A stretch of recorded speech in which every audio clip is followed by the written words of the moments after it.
Grove Street. Home. At least it was before I fucked everything up. Welcome to San Andreas, I'm CJ from Grove Street. Land of the heinous, gangbangers in cold heat. In Los Santos, neighbors get no sleep. Beefing with anybody, competing, even police. Four deep in the green rag with gold feet. Blast with the flag on the strap, that's OG. Stay in shape, hit the gym, lift the weights. Get super cutter, big and buff, nice and straight. You got stats, respect, weapon, skill. Stamina, muscle, fat, and sex appeal. You get clothes from Binkos and Prolapse. Suburban zip, victim and desatch. Watch your back when in rival hoods. They'll test just to guess it.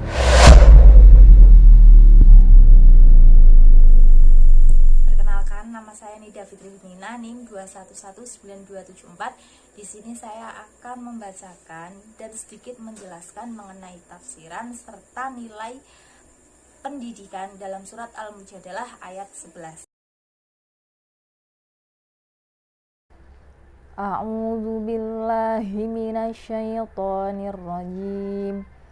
Bismillahirrahmanirrahim. Ya ayyuhalladzina amanu idza qila lakum tafassahu fil majalisi fafsahu yafsahillahu lakum wa idza qila syuzu fanshuzu yarfa'illahu alladhina amanu minkum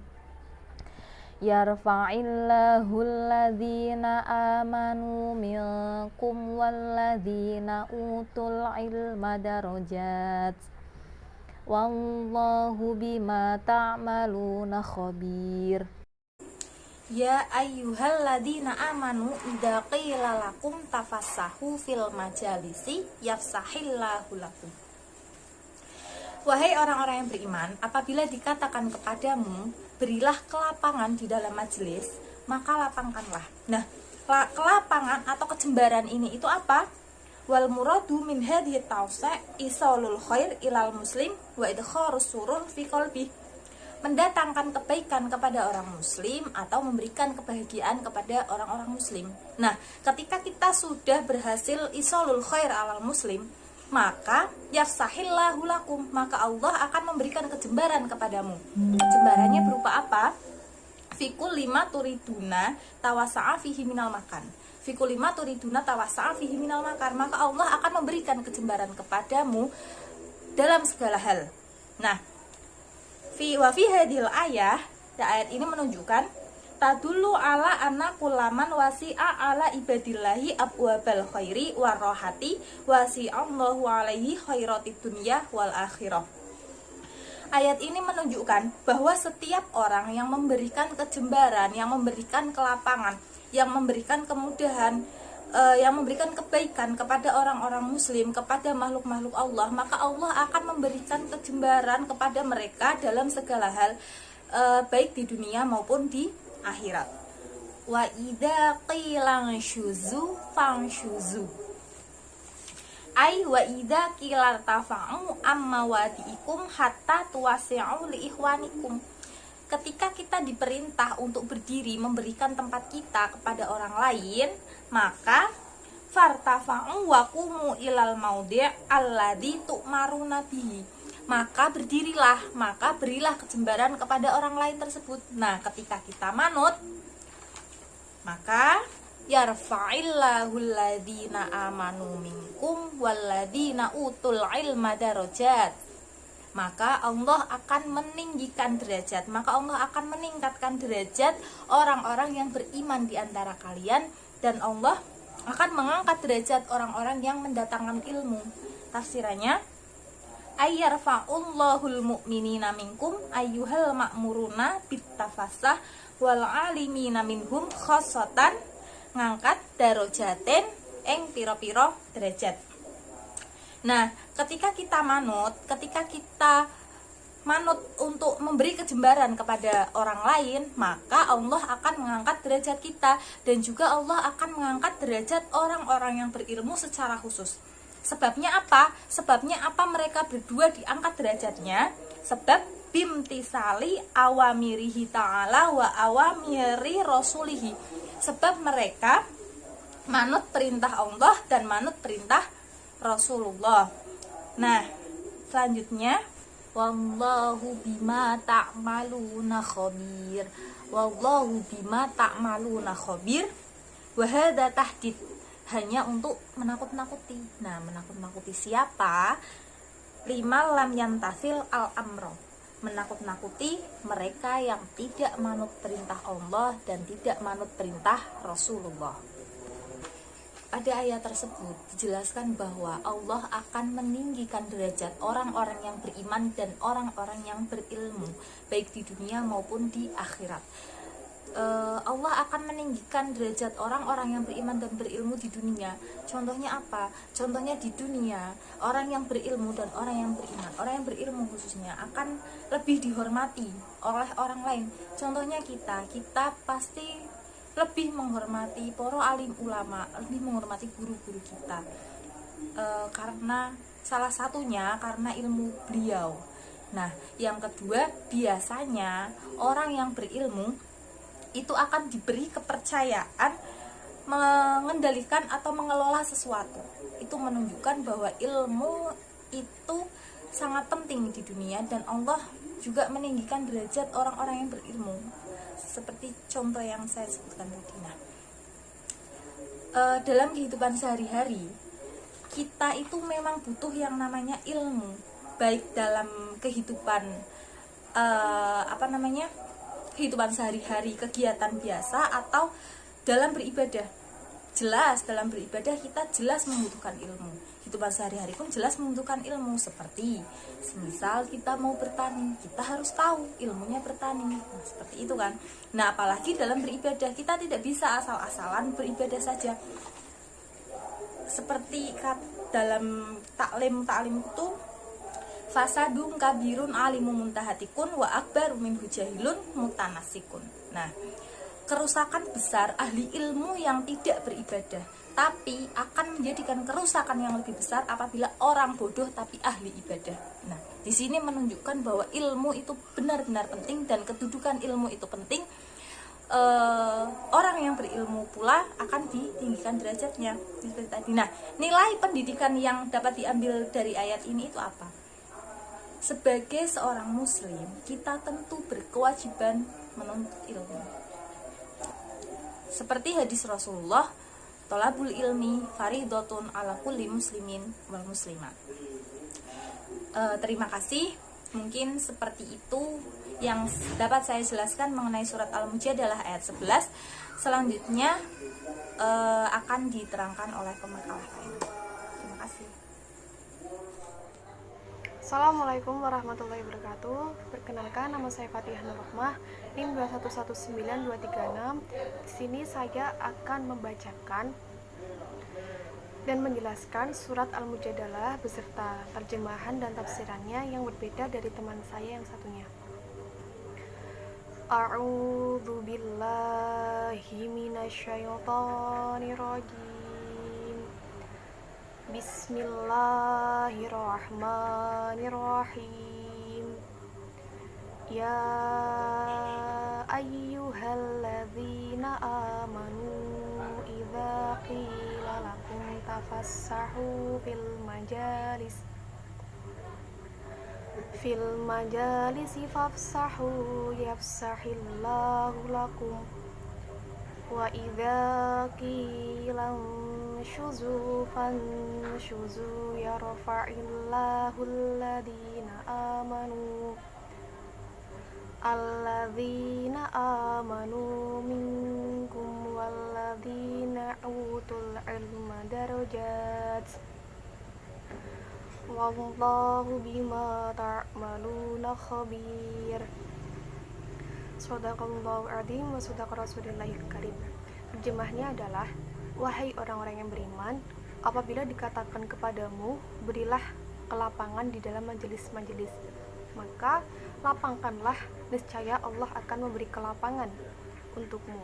Dan apabila dikatakan berdirilah kamu, maka berdirilah, niscaya Allah akan mengangkat derajat orang-orang yang beriman di antaramu dan orang-orang yang diberi ilmu beberapa derajat.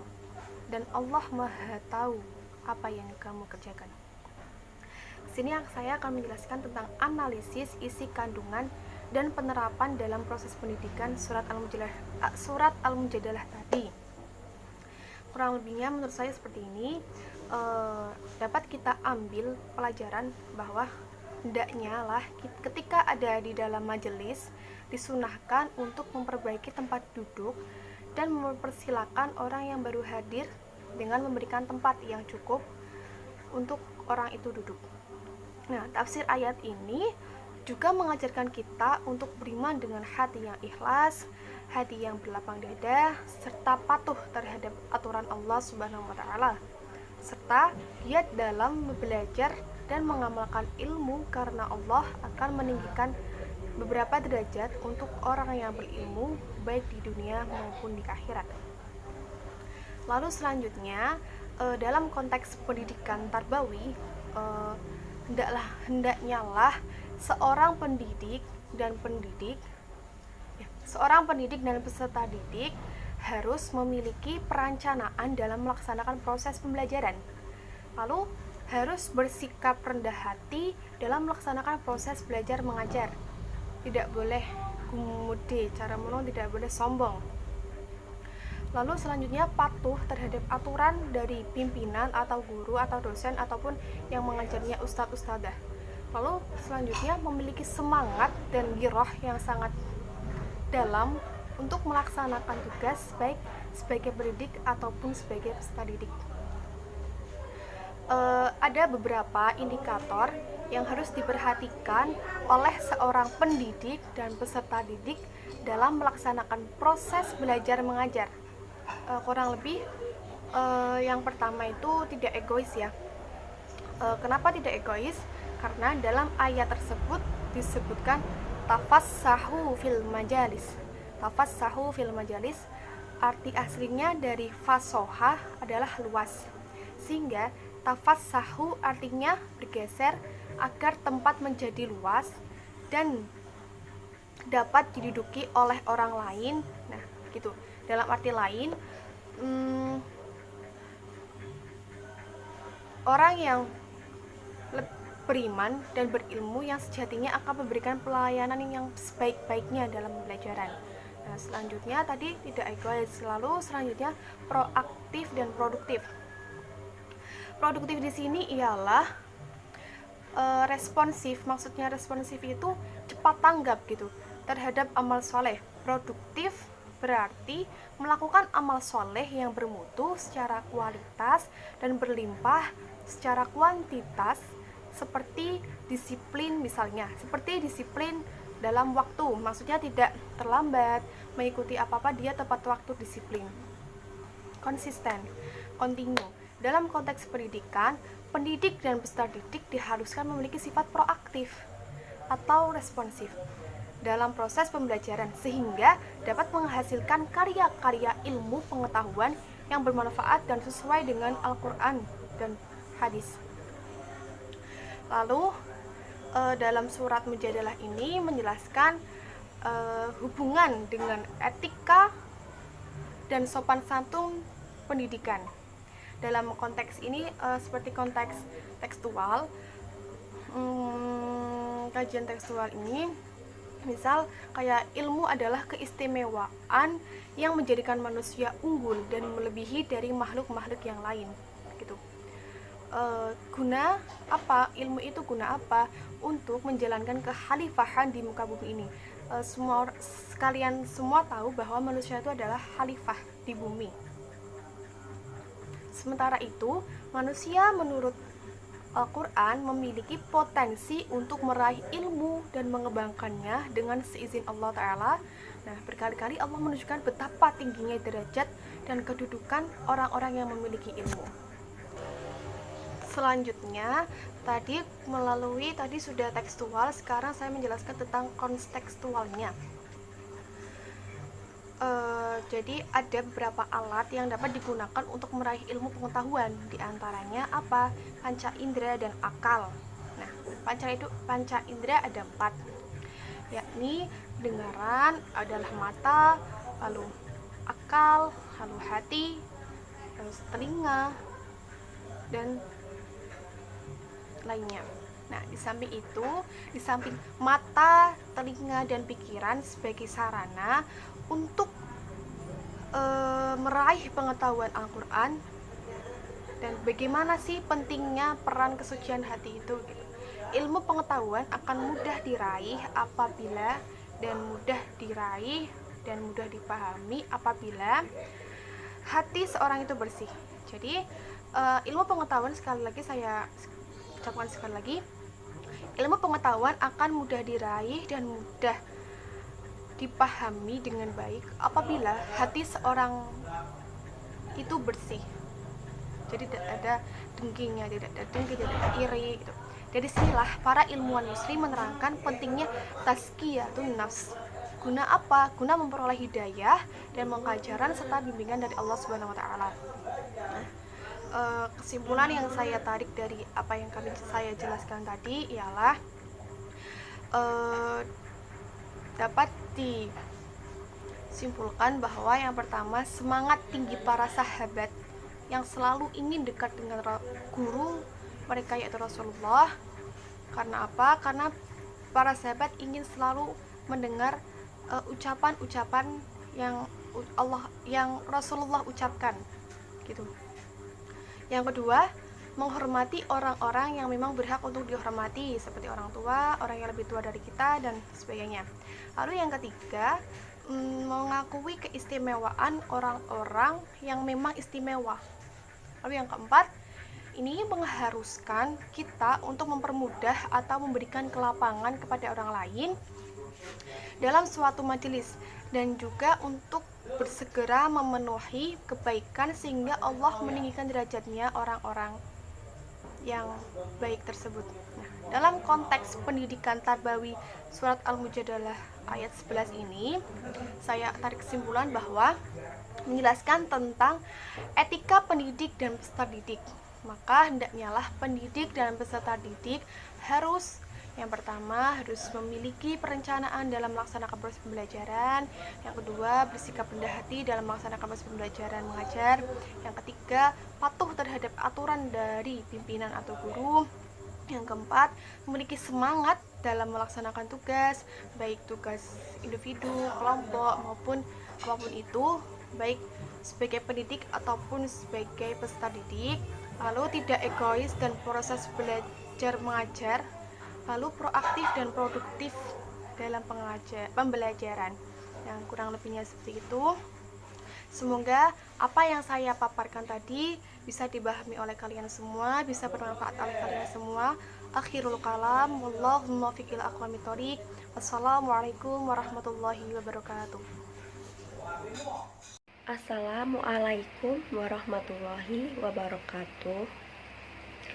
Perkenalkan, nama saya Nancy Mandakini, NIM 2119240 dari kelas Tafsir Tarbawi E.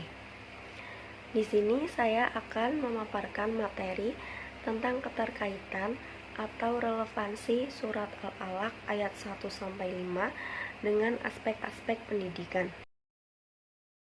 Surat Al-Alaq ayat 1-5 merupakan wahyu yang diturunkan oleh Allah Subhanahu wa taala kepada Nabi Muhammad Shallallahu alaihi wasallam melalui perantara malaikat Jibril di Gua Hiro. Selanjutnya, saya akan membacakan Al-Qur'an surat Al-Alaq ayat 1-5 beserta dengan artinya. A'udzu billahi minasyaitonir rajim. Bismillahirrahmanirrahim. Iqra bismi rabbikal ladzi khalaq. Bacalah dengan menyebut nama Tuhanmu yang menciptakan. Khalaqal insana min 'alaq. Dia menciptakan manusia dari segumpal darah. Iqra wa rabbukal akram. Bacalah dan Tuhanmu lah yang maha mulia. Alladzi 'allama bil qalam, yang mengajarkan manusia dengan pena. 'Allamal insana ma lam ya'lam, Dia mengajarkan manusia apa yang tidak diketahuinya.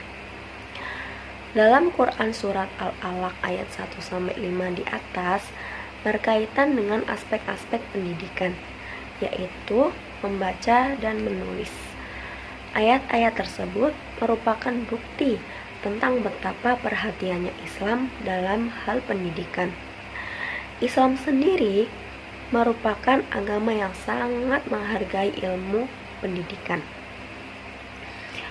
Di dalam Quran surat Al-Alaq ayat 1-5, kita diperintahkan oleh Allah untuk membaca dan menulis. Membaca dan menulis ini bisa menjadi pondasi utama untuk memperoleh ilmu pengetahuan. Ada yang mengatakan bahwa membaca adalah jendela dunia, jendela ilmu pengetahuan. Itu artinya kita bisa mengetahui berbagai informasi dari penjuru dunia. Sedangkan menulis itu sendiri yaitu kegiatan mencurahkan segala pikiran kita yang dituangkan dalam bentuk tulisan agar kita mudah untuk mengingat melalui perantara alat tulis. Alat tulis juga dapat dikembangkan sebagai ilmu pengetahuan seperti untuk mendokumentasikan hukum-hukum, menyampaikan berita, kabar, dan sebagainya. Selanjutnya, selain membaca dan menulis, ayat tersebut juga relevan dengan penciptaan manusia. Bahwasannya Allah yang berkuasa yang menciptakan manusia dari segumpal darah.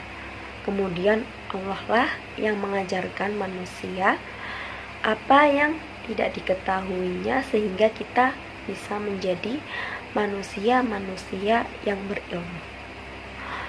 Kemudian dalam aspek kehidupan ini biasanya kita belajar membaca dan menulis sejak dini melalui lembaga yang bersifat formal seperti TK, SD, atau bahkan dari PAUD.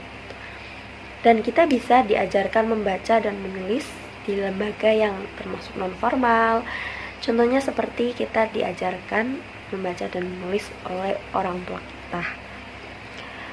Sebagai seorang muslim, sudah sepatutnya kita belajar atau menuntut ilmu agar kita memiliki wawasan yang luas. Selanjutnya, saya akan menyampaikan nilai-nilai pendidikan dan tauhid yang terdapat di Al-Quran surat Al-Alaq ayat 1-5. Yang pertama yaitu kita hendaklah membaca basmalah dan berdoa ketika akan melakukan kegiatan belajar. Dan yang kedua, kita harus berendah diri di hadapan Allah yang telah menciptakan kita, sehingga kita bisa menjadi orang yang berilmu.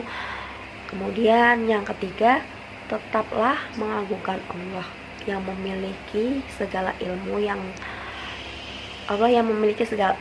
mengajarkan kepada manusia dari apa yang belum diketahuinya, sehingga kita bisa mengetahui tentang berbagai hal, tentang ilmu pengetahuan dan lainnya. Akhir dari pembahasan ini bisa disimpulkan bahwa dalam Al-Quran surat Al-Alaq ayat 1-5 berisi tentang perintah Allah, yaitu membaca dan menulis, agar kita dapat menjadi manusia-manusia yang mengetahui tentang ilmu pengetahuan. Kurang lebihnya mungkin seperti itu. Itu saja yang dapat saya sampaikan. Terima kasih atas perhatian teman-teman, dan saya mohon maaf apabila banyak salah tutur kata. Cukup sekian dan terima kasih. Wassalamualaikum warahmatullahi wabarakatuh. Assalamualaikum warahmatullahi wabarakatuh. Perkenalkan, nama saya Muhammad Akyas, NIM 2119269. Pada kesempatan kali ini saya akan memaparkan materi yang berkaitan dengan pendidikan dalam surat At-Taubah ayat 122 yang berbunyi, Wa ma kanal mu'minuna liyaghfiru kafatan falawla nafara min kulli firqatin minhum ta'ifatul liyatafaqahu fid-dini wal yunziru qaumahum idza raja'u ilaihim la'allahum yahdharun. Artinya, tidak sepatutnya bagi mukminin itu pergi semuanya ke medan perang. Mengapa?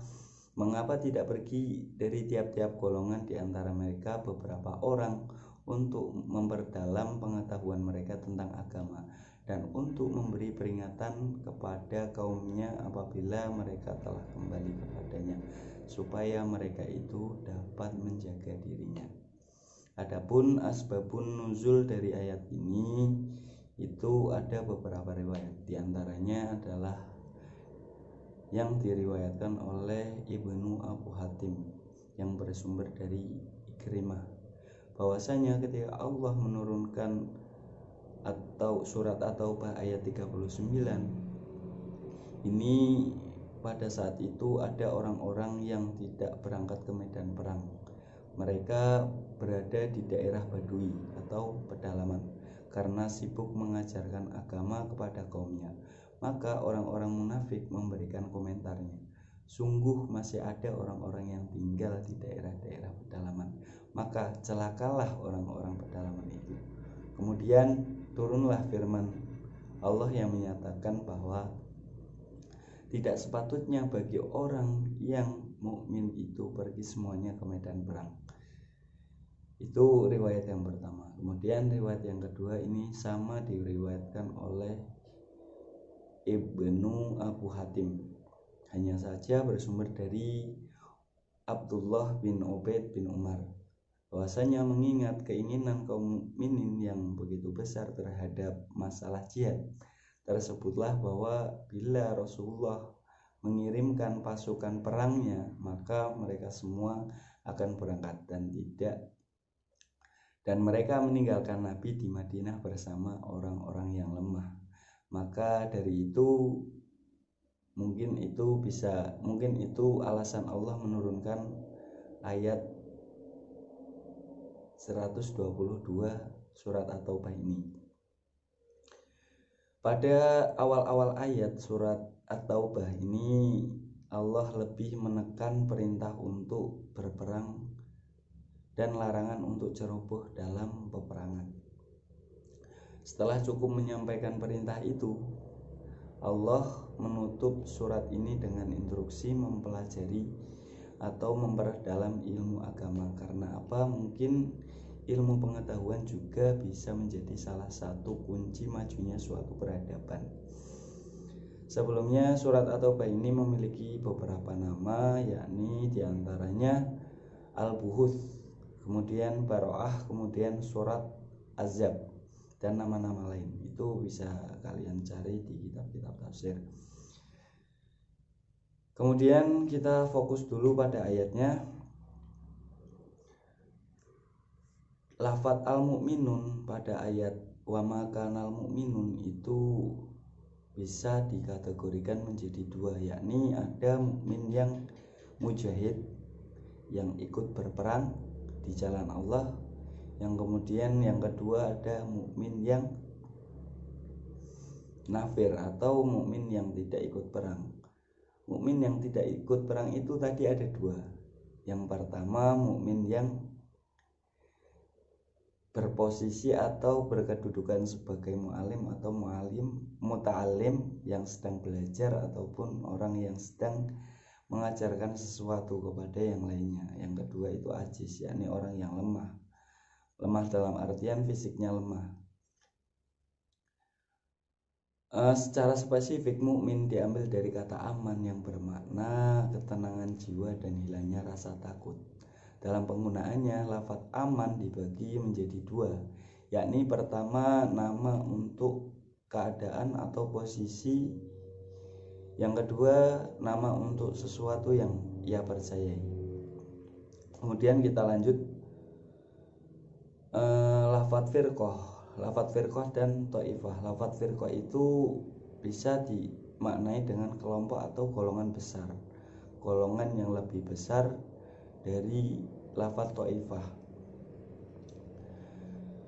Menurut Quraisy Shihab dan yang diambil dari Al-Bahai, lafaz Taifah itu bisa dimaknai dengan 1 sampai 2 orang. Kemudian sama juga dengan pendapatnya Ar-Rahib Asfahani mengatakan juga sama seperti itu.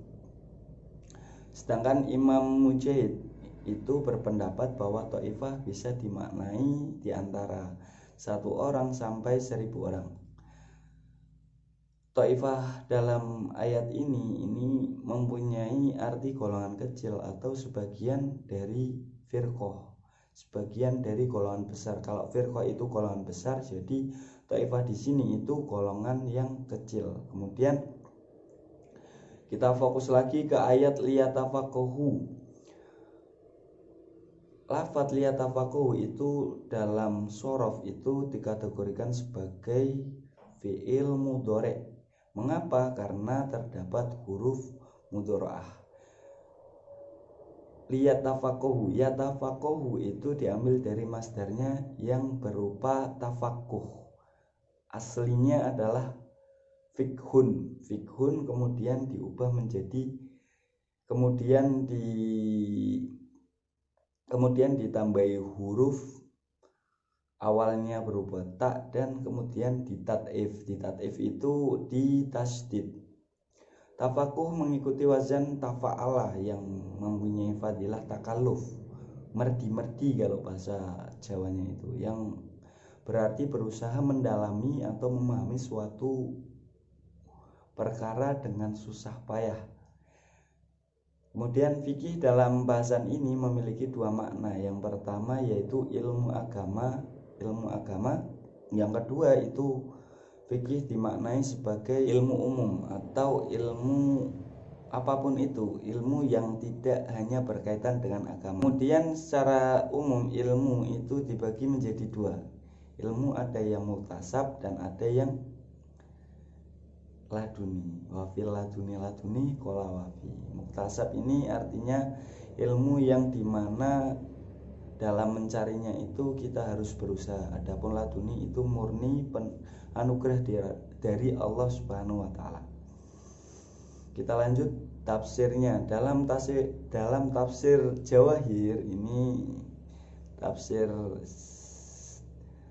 yang cukup populer ya. Ini dikatakan bahwa ay alal muslimin fi halati adamin nafir al-am ayang qasimu kismaini. Jadi dalam posisi semua taat pada perintah itu harusnya muslim atau mukmin itu dibagi menjadi 2 kelompok. Ini pertama kismun yabqama Rasulullah sallallahu alaihi wasallam liyatafaqahu fidin, yakni sebagian kecil muslim itu kalau seumpama Rasulullah ini tidak ikut perang, ini harusnya tetap bersama dengan Rasulullah. Karena apa? Mungkin bisa saja pada saat itu Allah menurunkan wahyu yang berupa ayat. Kemudian yang satunya lagi itu berperang di jalan Allah, sehingga dua maslahat itu bisa tergapai semua, yakni maslahat dalam mempelajari ilmu atau maslahat dalam dunia, dan yang kedua maslahat akhirat. Kemudian Al-Qurtubi dalam tafsirnya ini mengatakan ayat ini juga bisa dikategorikan sebagai ayat yang menunjukkan bahwasanya thalabul ilmi itu wajib, mencari ilmu itu wajib. Kemudian Al-Qurtubi juga dalam tafsirnya ini mengatakan bahwa dalam ayat ini itu ada 6 masalah. Yang pertama al-jihad, laisa alal ayan wa annahu fardhu kifayah. Jihad sendiri bukan wajib ain atau fardu ain, melainkan jihad adalah jihad hukumnya fardu kifayah. Kemudian hadhil ayat aslun fi wujubi thalabil ilmi. Ayat ini bisa dikategorikan seperti tadi, bisa dikategorikan atau bisa menunjukkan bahwasanya mencari ilmu itu wajib. Yang ketiga, at-thaifah fil lughat jamaah. Yang ketiga yakni lafaz at-thaifah di sini dalam bahasa atau secara bahasa itu bisa dikatakan jamaah, 1, 2, 3 atau lebih. Bahkan tadi ada yang mengatakan bahwa taifah bermakna 1 sampai 1000 orang. Kemudian selanjutnya tolabul ilmi fadilatun adimatun wa martabatun wa martabatun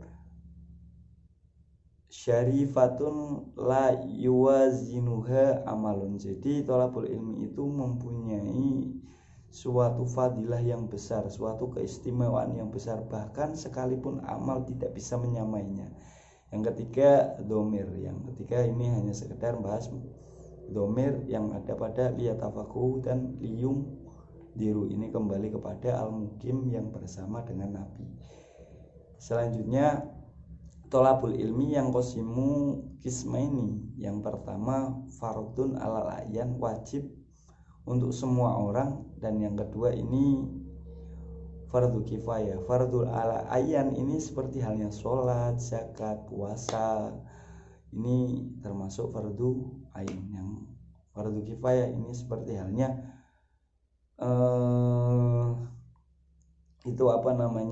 menyampaikan atau mengabarkan bahwasanya hak-hak pada orang lain, terus kemudian ilmu mengenai jihad, bela diri, seperti itu termasuk fardu kifayah. Kemudian akhir kata kaitannya dengan pendidikan. Apa sih kaitannya dengan pendidikan? Sudah saya simpulkan bahwasanya 1, perintah mendalami pengetahuan. Ayat ini menunjukkan bahwa kita harus atau wajib untuk mendalami pengetahuan apapun itu. Yang kedua, memotivasi kaum muslim untuk menjadi pakar-pakar pengetahuan yang bertanggung jawab demi kemaslahatan umat.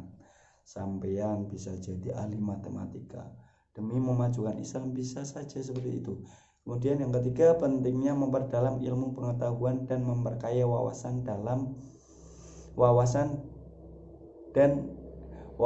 dengan ilmu. Astagfirullahaladzim. Kemudian menyebar ilmu tersebut, memanfaatkannya, terlebih terkait dengan ilmu agama, sangat penting itu. Kemudian yang keempat, isyarat tentang wajibnya belajar dan pengalaman agama yang bersifat long life education. Jadi kesimpulannya di akhir kata ini sudah selayaknya kita sebagai mukmin yang beriman bersedia mengajarkan dan memberi pemahaman kepada orang lain, masyarakat, teman-teman, atau bahkan orang yang mungkin baru saja kita kenal, memahamkan mereka tentang apa itu pentingnya ilmu. Ilmu itu sangat penting, apapun itu ilmunya. Mungkin ya, terima kasih, itu yang dapat saya sampaikan. Mungkin banyak kekurangan atau kesalahan dalam membaca saya mewakili tangan, kaki, badan saya meminta maaf yang sebesar-besarnya. Assalamualaikum warahmatullahi wabarakatuh.